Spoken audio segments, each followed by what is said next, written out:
it is imperative that we make sure the libprogs, the Democrats, the socialists, and the communists stay in the states they screwed up, because we don't want their parasitic behavior, their filth, to come over to the red states to infect us. We don't need it. Case in point, Washington State, the paragon of virtue. No, it's no, it's not. No. They've been hit the hardest by retail theft in the United States. Just go on X and type in retail theft, and you're going to see a lot of interesting people in the process of retail theft. And they all seem to be, never mind. Anyways, we'll move right along. The majority of retail small businesses owners are anticipating more theft during the upcoming holiday season.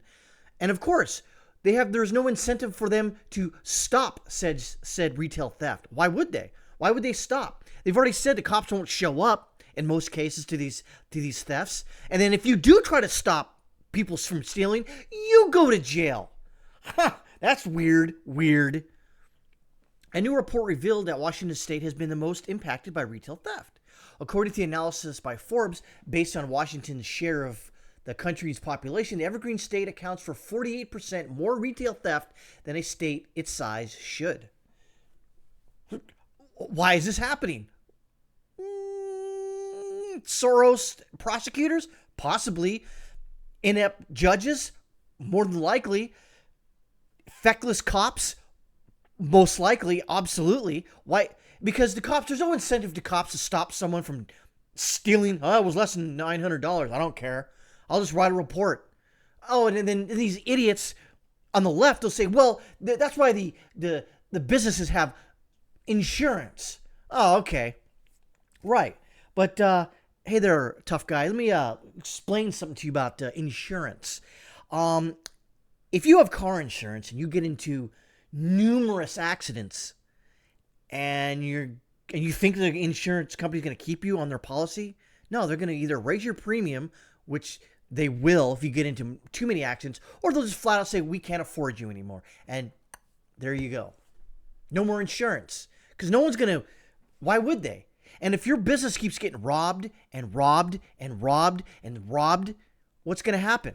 That insurance company's going, we can't handle this. Or they're going to, even worse, let's say there's one insurance company that services one whole area. And if every one of those businesses has seen a high rise of retail theft, they're not going to, either the premium will necessarily skyrocket, or they're just going to cut the losses. Or even, in fact, I think was it State Farm? Is it going to insure any new drivers in the state of California or something like that? I don't remember. But yeah, because of all the thefts going on in San Francisco, car thefts.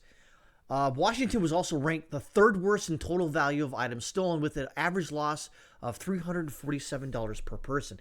Believe me, folks, this adds up. Even to the mom and pop stores you keep stealing from, what do you think they're going to do? They're either going to move or put their stuff behind bulletproof glass. And what you're seeing in a lot of Walgreens stores in New York City and San Francisco, or even worse, they're just showing items like a picture of the item on the shelf and go, yeah, here's a piece of paper, write down how many of this items you want, slip it through the slot, and we'll bring it out to you after you pay for it with your debit card. The outlet also placed the Evergreen State in the top 20 worst states for the cost to small businesses from retail crime. The analysis was done by the outlet on retail theft statistics nationwide to find out how much it has been impacting small businesses, those employing up to 50 employees. Investigators examined shoplifting, internal theft, and theft reporting. 21% of the businesses surveyed claimed they experienced theft multiple times a week, with 18% saying it occurred every week, and 13% said there's a theft every single day. Forbes investigators also discovered that more small business owners were inclined to report theft to their insurance companies than police because it was too time-consuming to do so. That's the other thing, too. They just like, well, I don't want to lose my insurance, so therefore I'm just not going to report any theft and just bite the bullet. And you can only bite the bullet and go into the red so much. You can't run a business in the red. Unless you're the Democrats or you're in government, then you can run any organization into the red, apparently, I guess. You just keep buying bonds and, issuing currency, willy-nilly, just money printer go brrr. Additionally, the majority of small business owners are anticipating more theft during the upcoming holiday season. Again, who's going to stop them? The cops aren't going to stop them. They're not going to get prosecuted, and the judges don't give a crap. Do you think the governor gives two craps? That scumbag? No, he don't care. He don't care. King County, Washington's King County, Washington's see, proofread. This is like ChatGPT did this. So the most populous county has been known for its revolving door justice system. Prolific offenders with dozens of convictions are often arrested only to be quickly returned to the streets. Yeah. Then they say, well, they still got to show up to court. Okay. Yeah, they'll show up, all right. Again, what benefit is it for them to show up to court if nothing's going to happen to them? Now, we're going to put a warrant out for the arrest. Great. Then you got to send the cops out for them. Big deal. Much of the theft in the area is also blamed on the massive homeless population, which is fueled by the drug crisis. It seems like this is, I don't know, all part of the plan, right? King County, along with the neighboring Snohomish County, became the first in the nation to stop charging people for possessing small amounts of drugs, including heroin, meth, and crack, in virtually all cases in 2018. The policy was not addressed until this year. Additionally, officers since the city council began defunding the department in response to the George Floyd riots in 2020. Mostly peaceful, right? Fiery, but mostly peaceful. That rocked the Emerald City.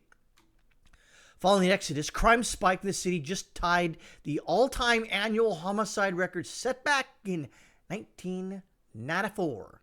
Many retailers have fled the Emerald City in the wake of lawlessness. Forbes also cited the study, the National Retail Federation, blah, blah, blah, blah, blah, blah. You get the point here. It's bad. And I feel my heart bleeds, I guess, for these retail businesses. And again, it really doesn't. And I blame the judges, I blame the cops, I blame the liberal progressives. Because if you're a conservative there, or you're a Republican, or even libertarian, what are you going to do? You're already in the minority, the deep minority. Even if you want to, say, help these retailers out, you can't, because the leftist libprogs aren't going to do anything. They're just going to sit back and go, oh, that's not my problem.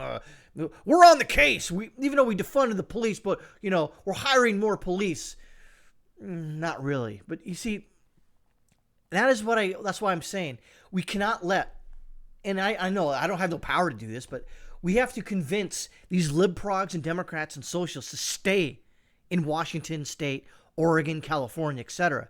They need to fix the problem themselves.